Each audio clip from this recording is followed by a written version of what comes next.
Jeff, can you tell us where we are in the house now and tell us about the wall that's behind you? Certainly. As I said before, when we had to look at how best to make this facility work for visitors, we needed to have a passageway by which we could move into the main part of the house that didn't involve steps. And we also wanted to have something that was, could carry some volumes, because if we were going to do large events, we wanted to be able to have more than one person at a time move through a walkway or pathway. So we chose this area. This area actually was what was used as the kitchen in the original, in the house that we received in 2010. And this area here that I'm standing in was the working kitchen, if you will, during probably the last 50 years of the residency in the house. And the kitchen, unfortunately, was not all that notable. It was 1950s, 1960s, 1970s, maybe even some 40s type of finish on it. It had linoleum, it had this, it had that for mica. And so even though it was interesting in some ways, it was okay for us to kind of remove all of that. So anyways, this space in here also defined the back of the house as we originally knew it. This wall here was, although it was covered with drywall and such, was the back of even the modern house that we had here. And this opening that we have here was actually just a window about here and up, and not quite as wide as this. And so it allowed us our best opportunity to kind of move through and remove that area in there. Also, what we discovered when, like I said, we had drywall and finishes and modern finishes, and as we removed this, we discovered the staircase that went to the second floor, if you will, the upper level, because it wasn't even a full second floor in the original longhouse. And this here actually defined the staircase itself. The staircase was embedded. There's little pock marks here. We're actually embedded, framed into the stone, and the staircase went up, which was my understanding from historians was very common. I mean, typically modern homes back in those periods didn't have any kind of a staircase that as you walked into the front of the house. There really wasn't an entry. There was just, you walked in and there was living quarters, if you will, and then you went upstairs. So we have some pictures of this, and it's pretty fascinating how the staircase went in here. And then this was actually a window.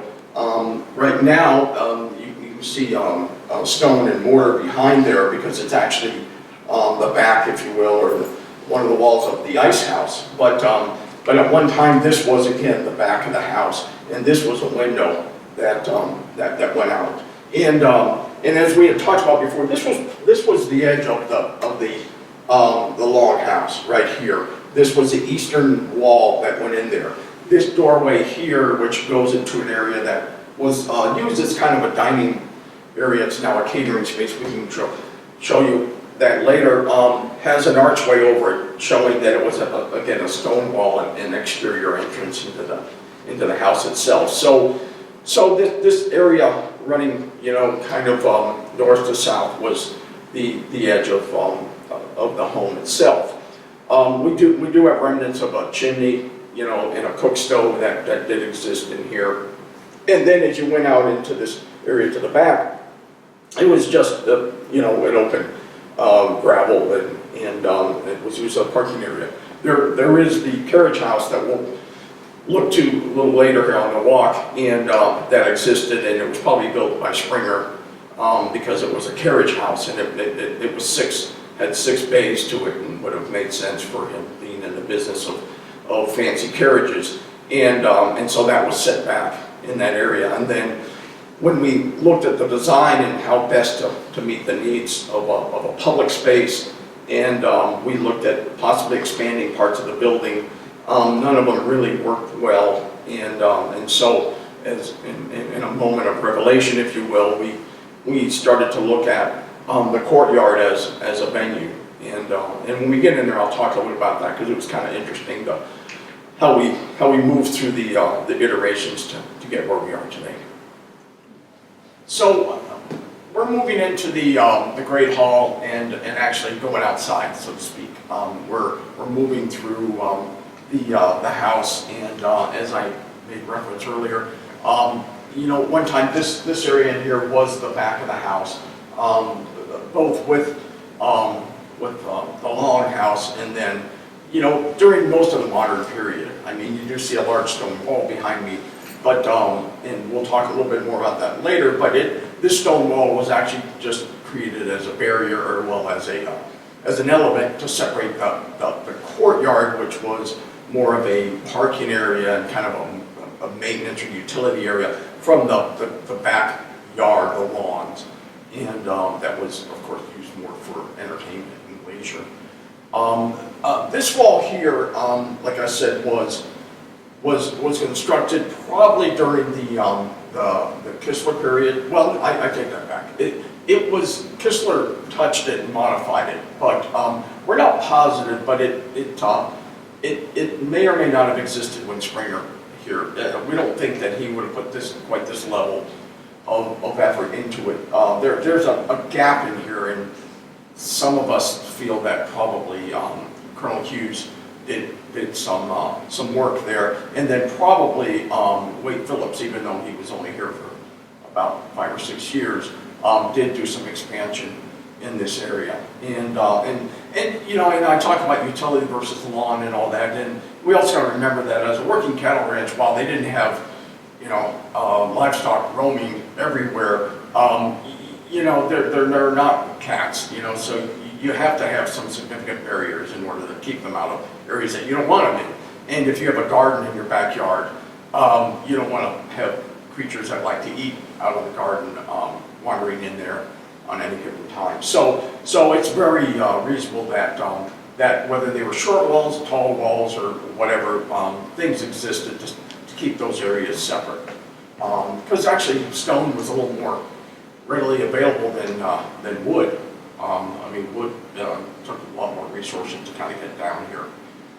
So anyways, this corner shows, as I said, the kind of the transition of the house, and the builders or the owners did us some favors because they decided to use different materials or reuse materials sometimes that they brought out of other parts of the mansion complex or the ranch complex. And in here you can see that the wall here is that kind of field stone, that kind of dark brown red stuff that again came with the longhouse originally.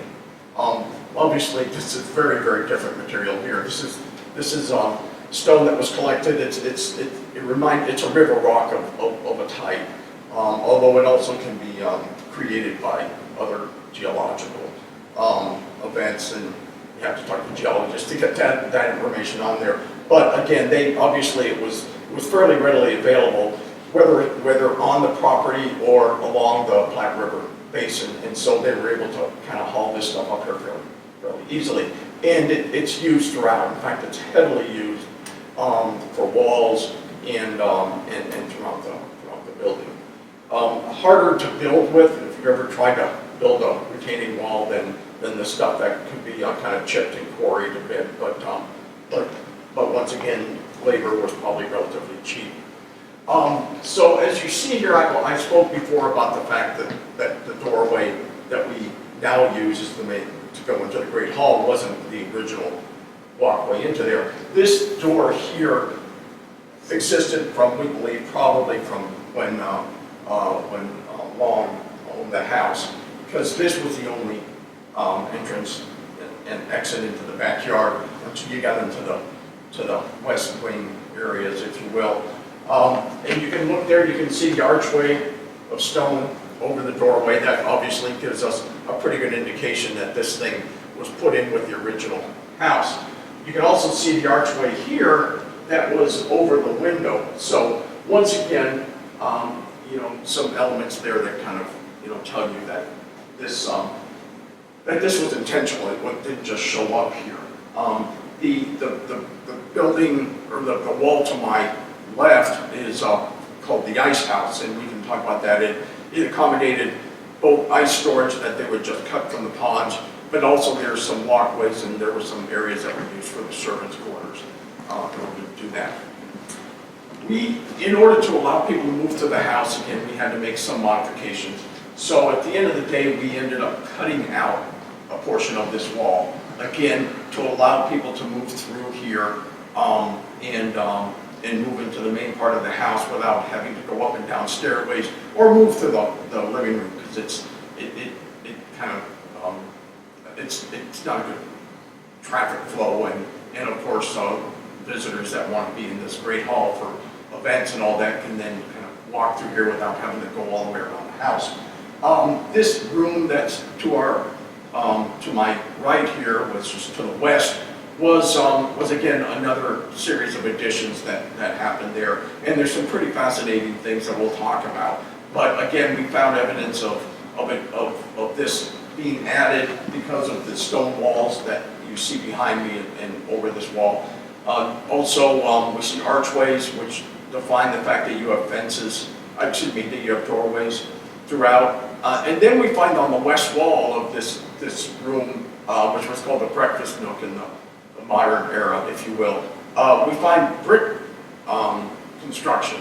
So again, something that's very different, and obviously, even though different materials are used here, I can't imagine anybody just starting with one type of material and then just changing to something totally different. I mean, that didn't make sense. So again, it kind of helps define the different periods. And we also found framing, a roof framing that showed that there were a couple different styles that were put on that, and sometimes they just built one on top of the other.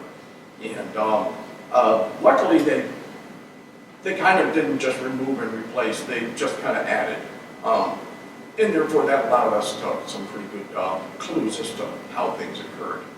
And so when we walk into this space, it's probably hard to see it now. I'll talk a little bit about that, and we can kind of it's a very small space, but there's a lot happening in about 100 square feet.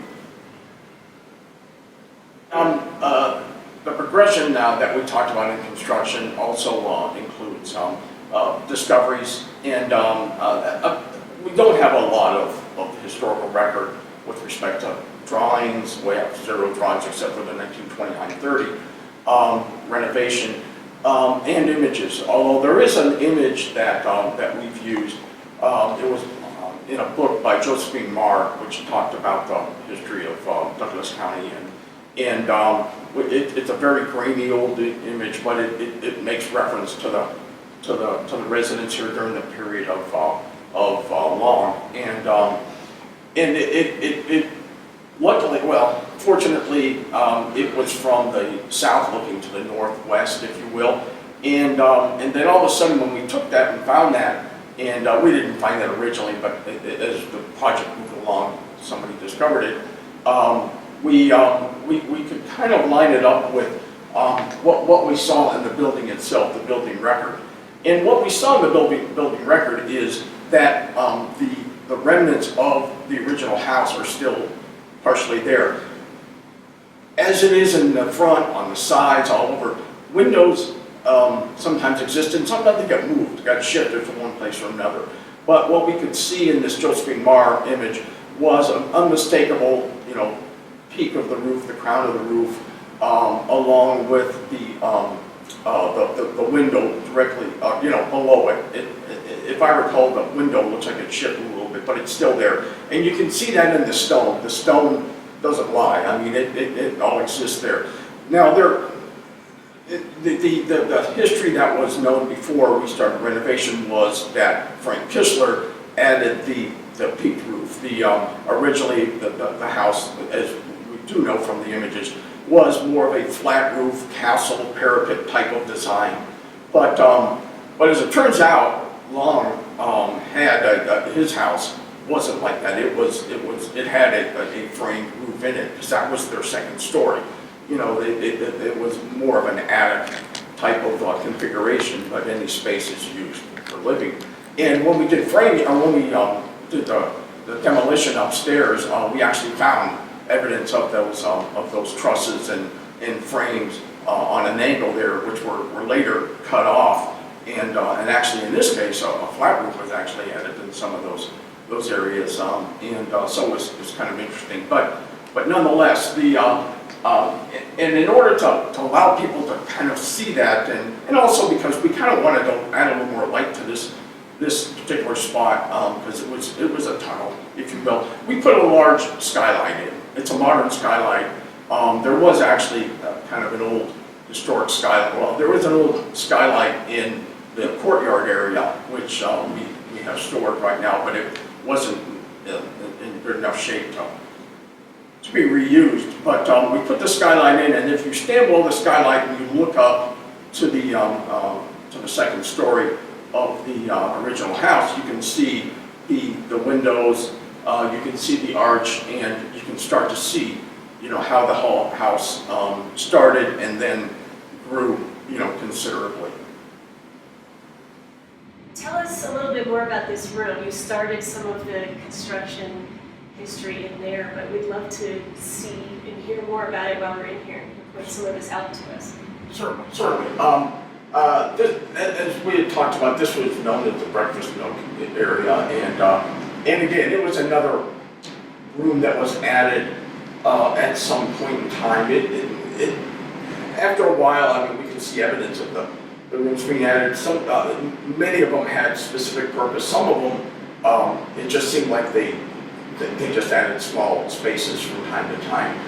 This one, though, definitely had a lot, of story and a lot of history in the walls, so to speak. No Declaration of Independence, by the way, but the history's all in stone.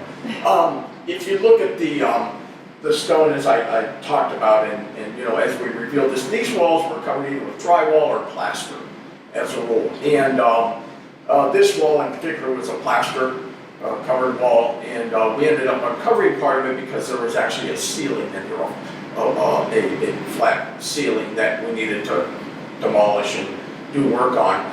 But as we did that, we started to discover things that were no longer evident. And at the end of the renovation, we made a conscious decision to keep some of these things exposed to allow people to kind of see for themselves instead of just, looking at pictures.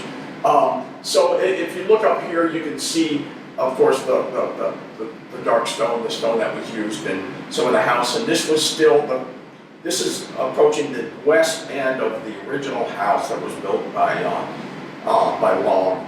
And you can see that there's actually two archways right here, which is kind of interesting because you don't build archways for the heck of it, So, I mean, this is all a single stone wall here. You build an archway because you have an opening of some type. Well, if you look above, almost touching the ceiling, you can see an archway there. That had to be the first one because there's no reason you would build a small archway over a large archway later, and it served no purpose. I mean, therefore, that must have existed at one time. Is probably a window, or probably not a doorway because we know there was a doorway just next to it here. So it was a window of some form, and then at some point, that was no longer deemed necessary, and this large archway was constructed instead. This archway was probably either just an opening into the back, or probably a window. More than likely, you just don't build doorways that large. It requires a lot of work in order to hold the whole thing up. Therefore, so we saw this archway here again. Tells us quite a bit about how the house kind of evolved again, as we talked about. The owners would come in and they do their own work. And then as we move over here a little bit, we come to the point where this is the west end of the wall, of the house. This was the west end and the back wall, the south wall. So in other words, this was the southwest corner of the Long house. And if you look directly above where my hand was, you can see a distinct change in materials and a seam that goes up and down, and you wouldn't have a vertical seam like that unless they changed construction, because you always want to blend stone back and forth in order to get strength. Therefore, there was an expansion onto this at some point. Now, it's not very long. I mean, it's 6 to 8 feet. And then it ends, and then we come to another corner, and in that corner, we actually go to a different material altogether. Another interesting change here is if you look at this end of the wall here, and if you go into the butler's pantry, which we'll visit in a bit here, you'll see that there's a ramp that goes down. So, not much of a ramp, but the floor elevation changes. And as it turns out, that was, again, defined by the changes in the phases of construction, things moving through here. Now, why did always the floor level change? In some of the original house, it was basically a floor built directly on the ground, a slab on grade, as people call them nowadays, with a little bit of a basement, but not a lot. In this area where I'm standing here, this was actually elevated off the ground by this one's about 18 inches or so, maybe almost 2 feet.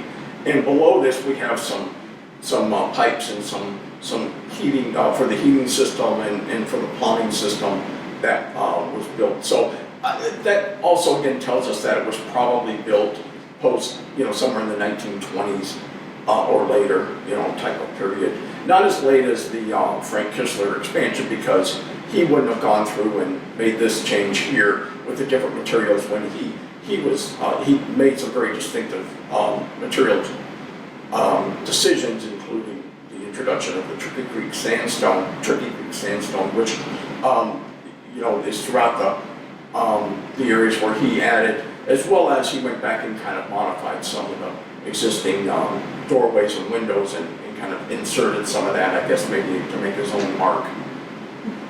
So below us here there is if you want to call it a crawl space, it's definitely a crawl space. I mean, you can't stand up or anything like that, but it did also allow us the ability to, when we were running some of the utilities, to kind of work our way through this instead of trying to tunnel or tear up the floors, which we definitely did not want to do if possible. Jeff, can you tell us about a few more of the features in here? Say the elevation change from the breakfast nook into the dining room, the change of materials between the two rooms, this feature right here in the middle of the room, and then maybe that archway above the doorway there. Can you tell us some more about that? Sure. This room, again, was added. It was not part of the original longhouse. It was added at some point, but not as late as the Kistler era or the Kistler renovations. And this floor itself that I'm standing on is about, in this case, about 8 to 10 inches higher than the floor, the dining room that we have here. And it was at one time, of course, its own room, its own corner of the house. And there were utilities and stuff that went through here. This opening gives us access to get down in there to kind of to get to the utilities. There was a bit of a hatchway there, but it was mainly just used for access into that, because there really wasn't some great access in it. There was as I talked about the access here, there was actually a tunnel, if you will, not a secret tunnel, but a steam tunnel. It was, these were very common during certain time periods. They were excavated out, and there were concrete walls poured in it, and it ran through the back of the house and ran all the way out to the boiler room, and it carried pipes and everything that ran utilities into here at one time. And at the end of the day, we had to pretty much demolish it, because the elevation for the Great Hall required that we get in there. We had to take the top off of it, if you will. It's filled in with soil, because we no longer needed that. But this wall here was the west end of this addition. This corner over here was at one time the northwest corner of the house. And as you step down into here, this is where there were expansions done as part of the Kistler era. Again, for reasons unknown, we had a very nice ornamental door here, which was used as an interior door. But as we removed the plaster and drywall, we discovered brick throughout this. And again, brick was the first time we found brick introduced into the building here. And that also told us that they wouldn't build a brick wall if it was just for the interior use. Therefore, this was an exterior entrance or exit at one time. And probably, while the wood trim came with Kistler, there probably was a large opening here to go out, because you can see again the archway through there, and you can also see kind of openings in the brick, and that isn't because brick fell out. That's actually where wood was placed.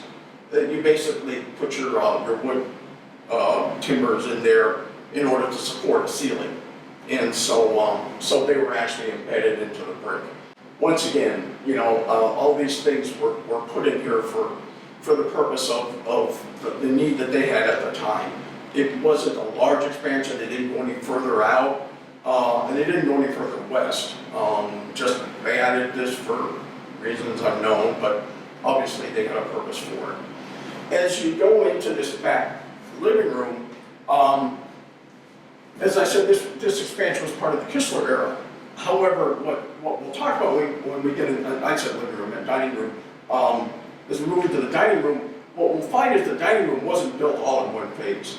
And it was built in two phases, and it reflects upstairs as we go upstairs, and we found elements of it where when Kistler came in and he added bedrooms upstairs, he actually expanded. There was a second floor before Kistler, but it wasn't as deep, if you will, north to south as it was before.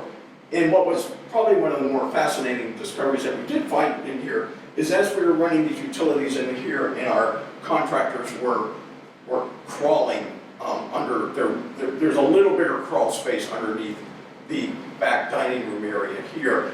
They discovered two large round cisterns. They're about 4 foot diameter, they're about 12 feet deep, and the reason for those, some people might have thought, well, it was kind of like for sewage or something, and nobody in their right mind would have their sewer right next to the house. It would be out if they had piping, which they did, they would run it out somewhere, and typically they were kind of a septic or leach field type of configuration. So these were for water storage, and it was right next to where the kitchen was. It was very close to the home, and actually there are a few pictures, not many, of the house in the early 1900s, where there's a windmill, not at the top of the hill, but immediately behind the house. If you look, you can see the windmill over the roof line in there. So there was a windmill right out back here. There's a kind of a round, well-looking structure that we have still in the backyard that may have been the location of the windmill, or it may have been a little closer, but nonetheless, they stored water inside the house here. That way, they didn't have to go all the way outside just to bring buckets of water into the house. I know this might be a hard question, and that we don't have 100% definite proof of some of the history of the back portion of the mansion, but can you make just an educated guess as to who might have put in the breakfast room, who put in the first portion of the dining room? Is there any guess on that? I think probably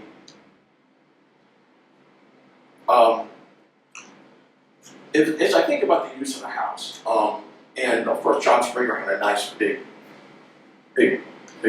place, but he also they had a dining room area that they used, but oftentimes dining rooms were not where the owners would eat if it wasn't more of a formal meal, and therefore you had this room here that was added at some point when somebody was here. Now, John Springer didn't live here a lot, but I mean, every one of the principal owners had a place in town, and let's face it, day to day, they probably during the weeks they lived out there. They came out here on the weekends from time to time, and so I think it probably was not even Springer, but because it would have had a few more elements that would have tied with the work that was done by him.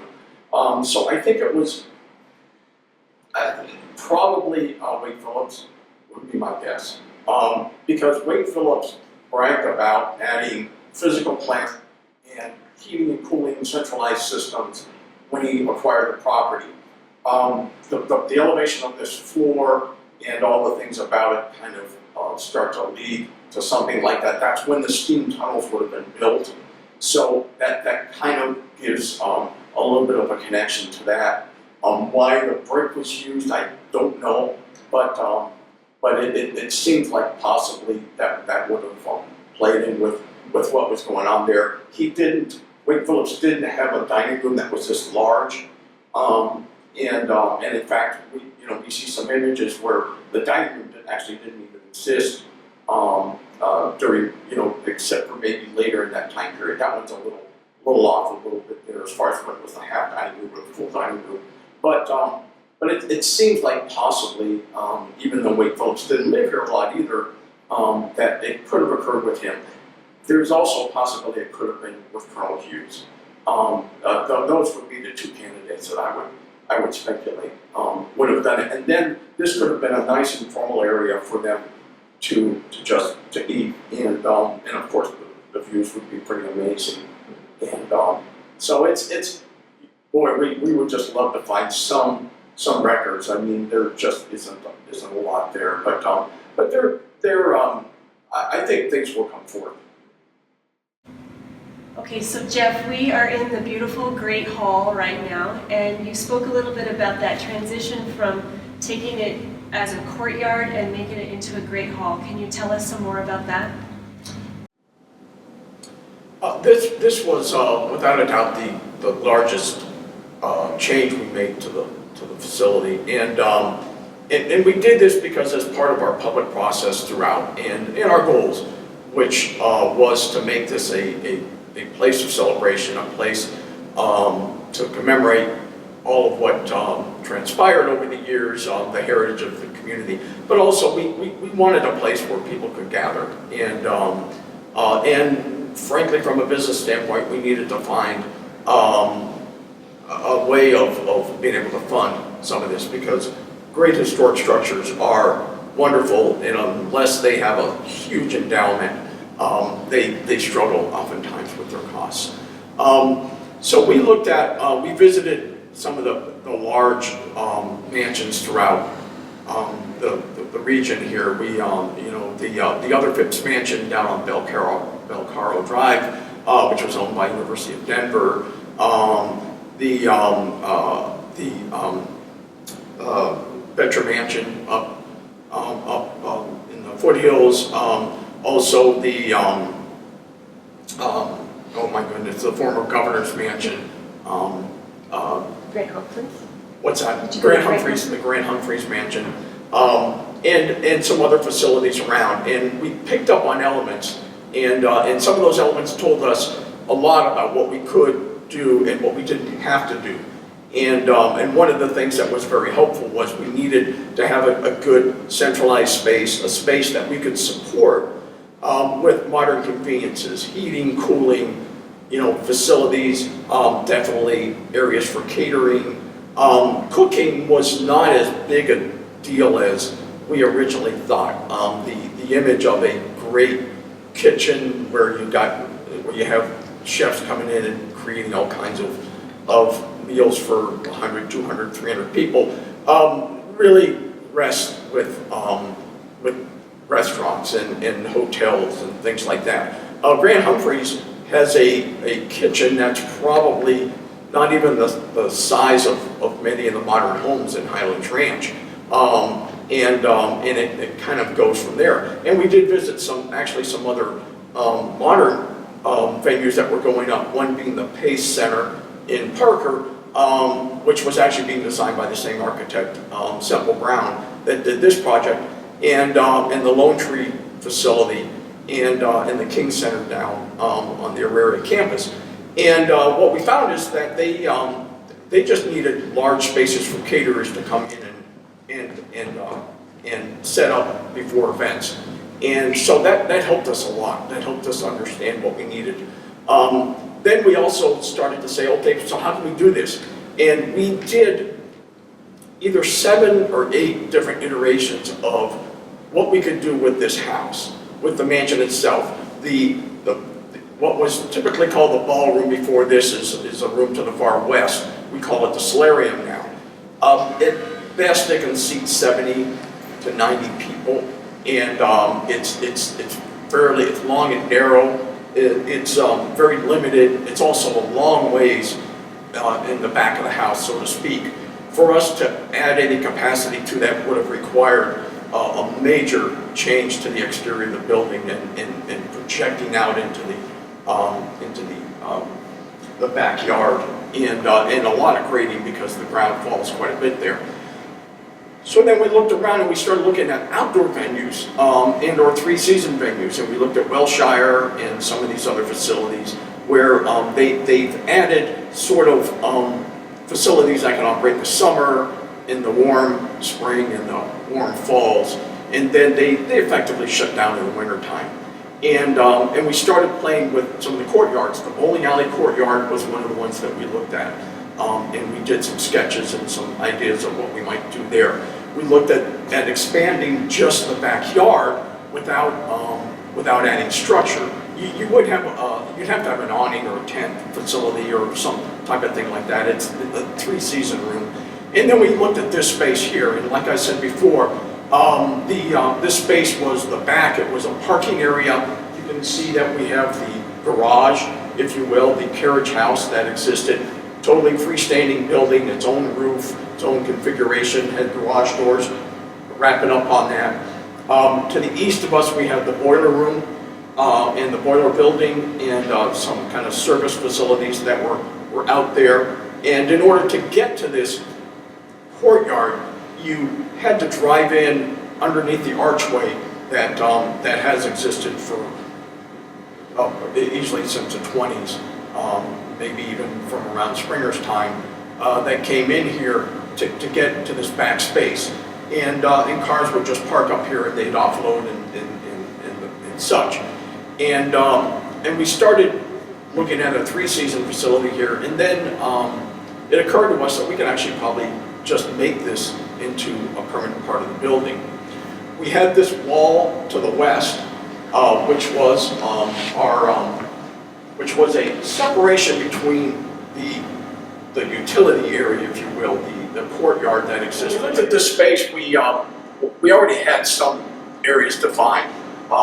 We had a wall that ran continuously from here all the way to the carriage house, and it was a stone wall that was constructed, and for a variety of reasons, but mostly to separate this kind of utility working space from the backyard, which was, of course, more of a recreational a place for the families to go out and relax and have cookouts and such. And so we had this wall here that already existed, and the only way that you could move from this space, if you will, into the lawn area was through this doorway here. And this is actually a fairly fascinating doorway, as we discovered. And so, you had this space that existed right now. The wall went right to the height you see here. You can see the new caps on there, but other than that, the wall existed just as it did here.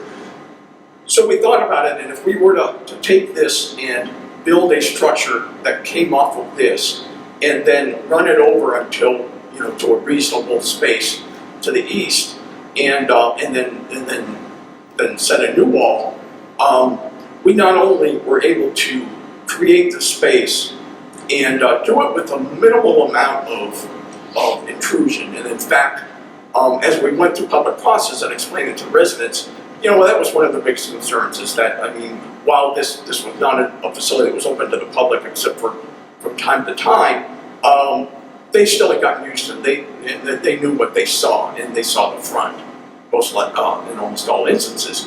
And you couldn't see anything from the front. This is totally hidden from the view to the front. And that's important too, because we wanted to do everything we could to preserve the image that had been viewed by visitors for over 100 years as they came to this manor house, this estate, to visit, the owners, to come and celebrate. And therefore that started playing really well. It also allowed us to do additions to provide the modern conveniences without having to tear up the rest of the building. We were able to come in here and put in our electrical that we needed, a much higher level of electrical than was ever in the house before. Heating and cooling, there was never cooling in the mansion before our renovation. Plumbing, and also catering spaces. And so we were able to convert some areas that would allow the caterers to come in, and again, come in and do what was necessary to support the events without having to walk to the front door. And the servant's entrance, if you will, is a common term, and it's important. Disney knows that for a fact, that you will not see deliveries as you're walking through the Magic Kingdom or through Disneyland, and so that's a very important element in the experience that you do that's related to celebration or hospitality. So anyways, we then looked at this, and some of the other things that we set our limits on is we wanted to do our best, even though this house has no specific theme. There is no single design. This is not a colonial house. It's not an arts and craft. It's not a home of any type that was built and just added on to with the same theme. It was whatever somebody wanted to do at the time. But we felt that we wanted to, carry a bit of the Western feel to it, and so we went with the trusses, the open trusses. We also wanted to carry the wood. This is the only new wood that we have in the house here, and instead of trying to again mimic what was in the house, because in the house we have oak, we have pine, we have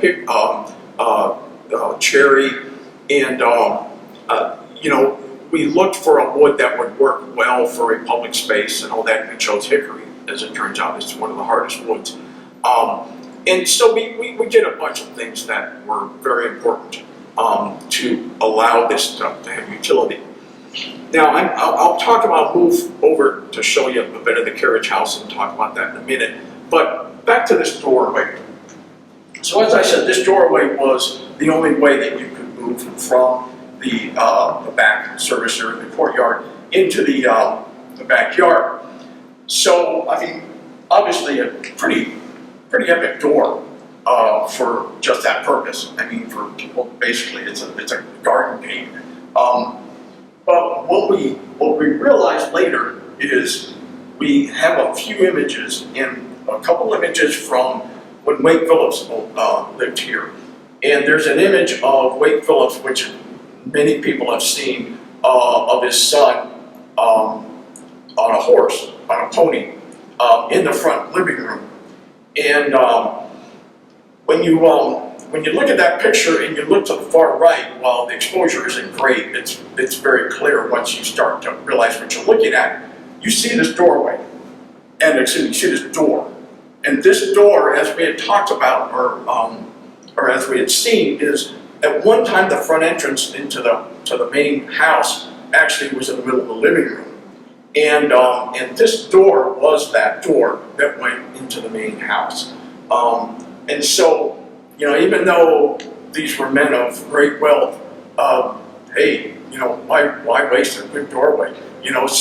So when the expansion happened, probably Frank Kistler, not sure of the time period on this, it could have been earlier than that. That doorway was removed, and the entrance to the turret came to pass. And so they abandoned that and they put this door and they put it in here. Now the reason I think it's probably Frank Kistler also is because these columns that exist are made out of Turkey Creek sandstone. And that's not, that Turkey Creek sandstone is all about Frank Kistler. It was a material that was quarried out of Pueblo. It was very, very popular in the 20s and 30s.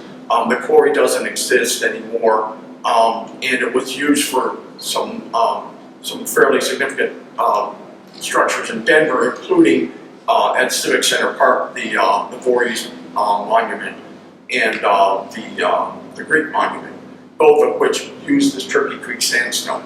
So we know that in this building, all the front porches that were added by Kistler, some of the other modifications and additions that occurred were made, the exterior stone was Turkey Creek sandstone. So Frank Kistler put this in here to put his mark on it, and probably also to make that, because while we say the backyard is an area for celebration and all that, you know, prior to probably 1920, 1930, it's not like people had lawn out there, green grass, and they were mowing the grass. I mean, let's face it. But you know, as you started to want to be more of somebody that was hosting a lot of parties and for society, then you do start to create some formal exterior spaces, and that seemed to be all about what Frank Kistler wanted to do here. So we see the columns here. We see the doorway from the Wade Phillips era or earlier, probably Springer, and it was introduced back into here. Now, for the sake of a variety of reasons, we have made the door non-operational anymore. You cannot go in and out of that, and but we don't think that that's a big problem. There are quite a few ways to get in and out of this room now to get into the lawn area. But I think what is really important is to have that touch on there. And if you were to look at it, you can see that there are little elements on it, like you see in different, just little design elements that occurred throughout the area. So with that, I'm going to move over and we'll talk a little bit about the main part of the house here. Jeff, the carriage house, it's over 100 years old. I'm just curious how you all were able to make it blend in with this new modern addition to the building. Certainly. As we had talked about before, that the carriage house probably came with Spring. He probably, let's face it, I mean, people that owned ranches like this, the highest value to them probably wasn't even the place they lived in. It was how best they could take care of their animals or of their investment. That was his passion. And in this particular case, I mean, when it was horses, and then associated with the horses were the carriages.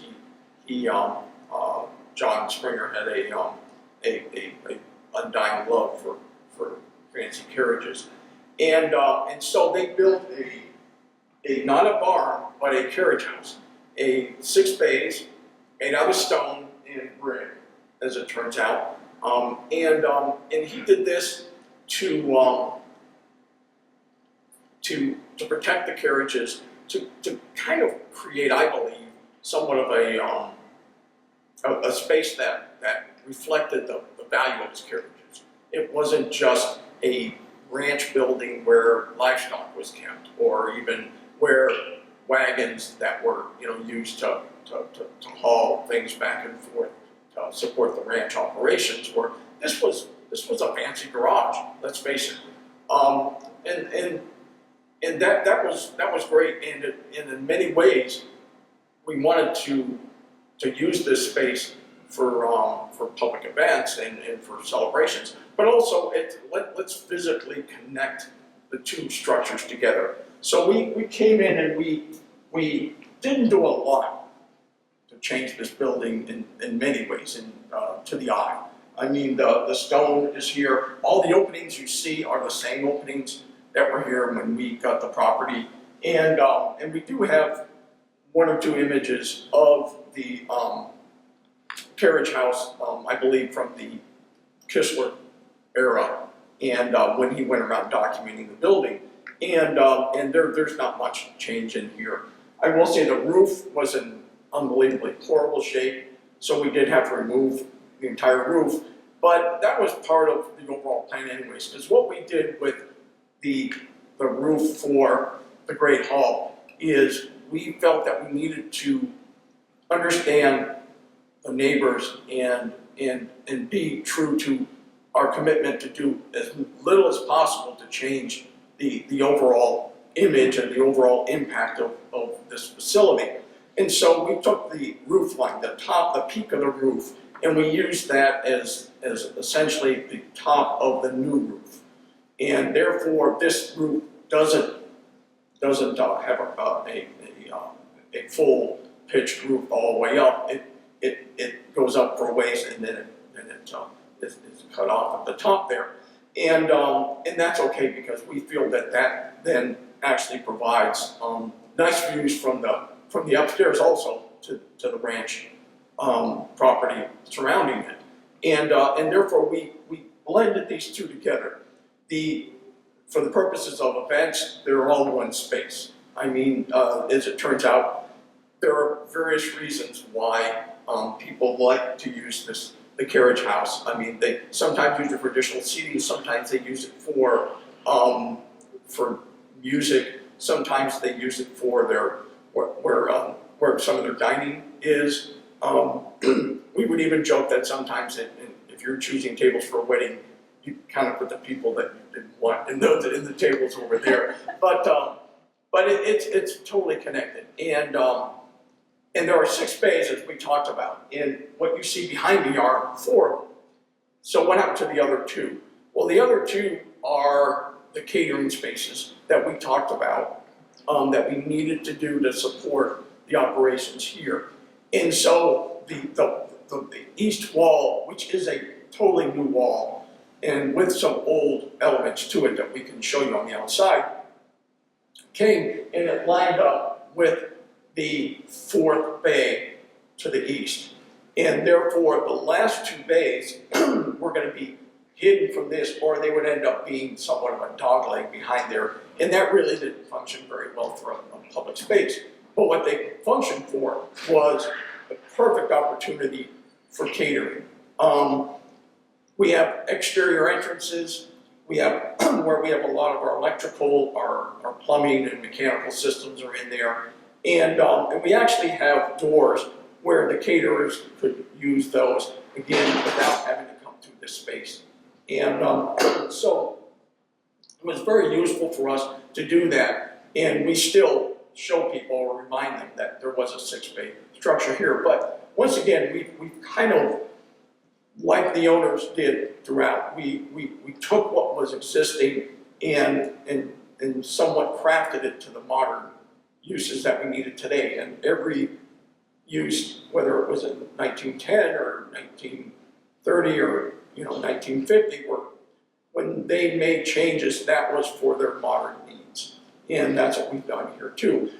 We also, because we worked with our architect who has done a lot of public venues and performance venues, actually, in many cases, Ellie Calkins Theater, they have a lot of experience with acoustics. And if you notice, I'm standing in a 5,000 square foot hall surrounded by stone and wood, and yet it's not, a hall of echoes.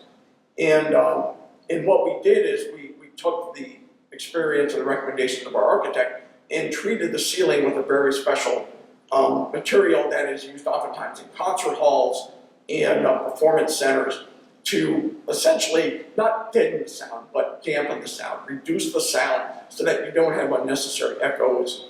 Our goal is not to make this place a library, but to allow people to be in here and hear each other and share with each other. And we have found that.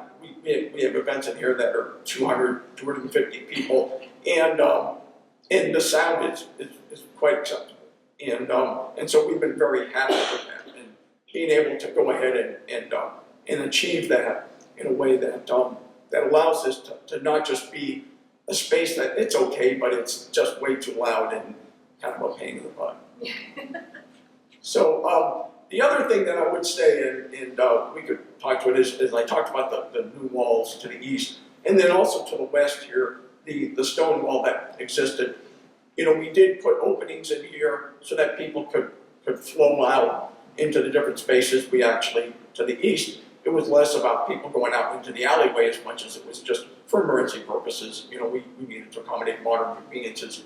But one of the things that we did do is when we removed portions of this stone wall in order to put doorways in to accommodate the modern uses, we kept all the material.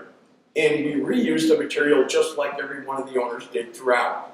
And in fact, in this particular instance, we took the material there and we reused that material on the east wall, which, as you look to the east wall, all you see is white drywall or white finish. But on the exterior, it's the same stone that the rest of the house was built with.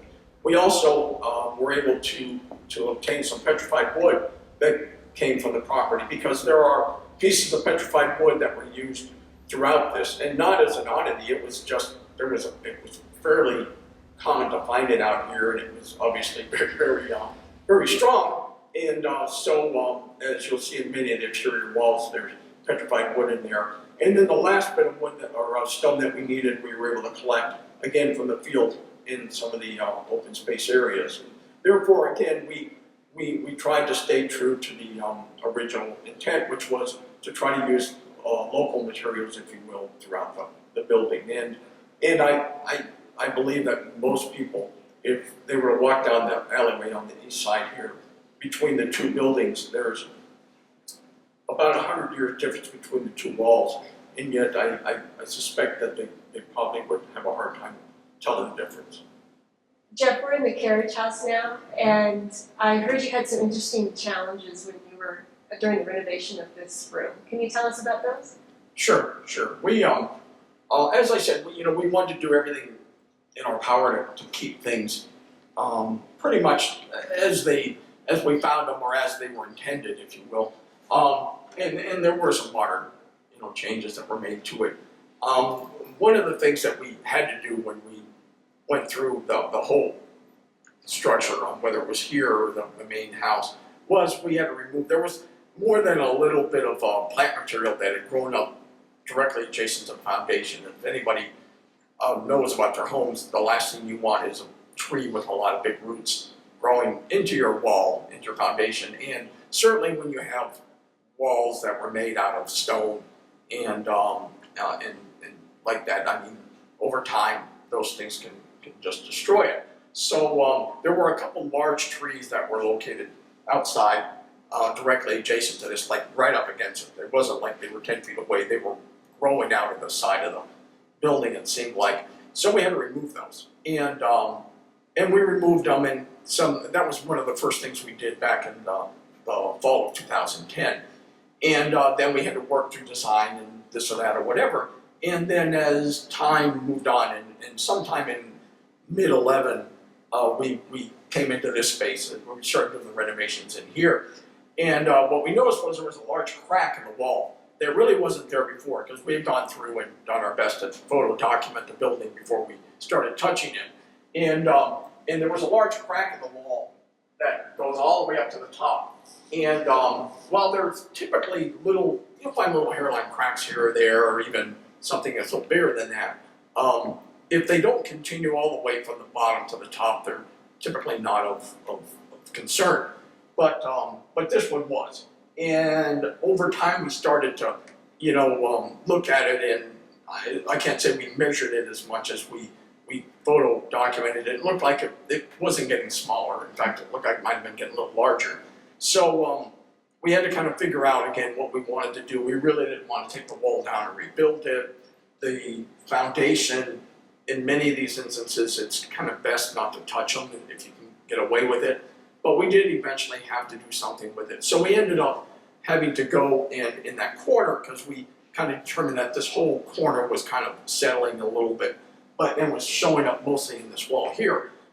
We had to go in and drill some piers, some caissons on the outside, and this is fairly common even with old homes or new homes. You drill supports and you push them down in, and then you're able to mechanically kind of connect it to the building. So essentially you hold up the building to the level that you want it to with these new structural elements.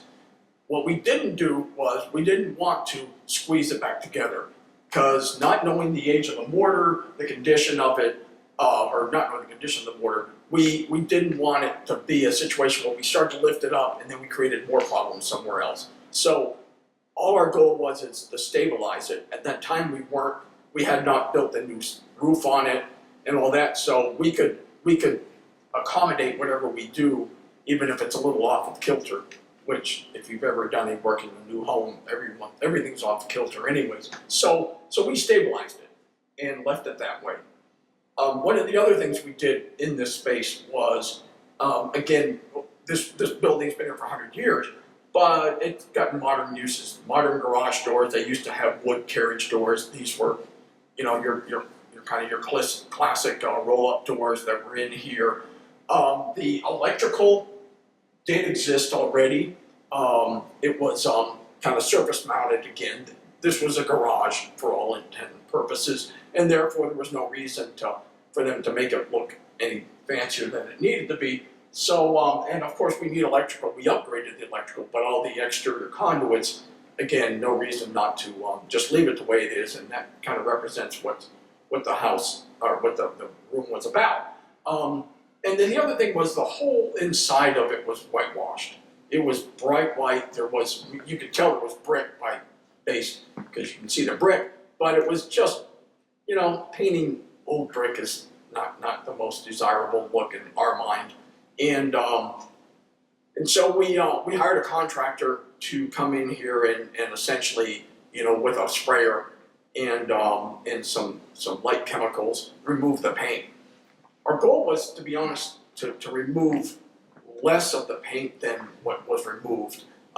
We wanted it to kind of show the elements of both the paint and the brick. If you look at many buildings downtown Denver or older cities, you'll see that kind of that mottled look throughout. We kind of thought that was a good tie, which would tie the white, the new painted walls with the brick itself.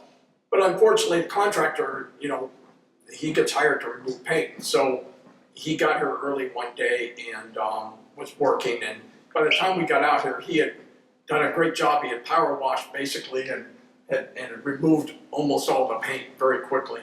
And he was coming around for his second run and to kind of get the rest of it that he had. And we kind of stopped him and just said, no, this is great. This is all we need right now. And so, it still has remnants of it, and again, it's just carrying through the touches of the various owners that occurred here. The windows that you see are all the same windows that existed. Many of them, if you look at them, if you know what wavy glass is, you'll see it's the old leaded glass, which probably came from the periods of early 1900s, probably up to about 1940. You saw wavy glass. I mean, 1930 was probably periods when you started seeing some of the other plate glass more. But and we were lucky. There were a couple of repairs we need to do here or there, and some. Of course, there was a lot of incidental work, but as a rule, things occurred that allowed us to keep the space. Of course, your garage did not have wood floor in here, and so when we matched the elevations of the existing space with this, we built this up enough, and then of course carried the whole floor from the great hall into this space here. And again, it's a fun space. It's a nice, intimate space that if you wanted to have, some types of events or meetings, you can accommodate a good group of people in here without having to use the great hall.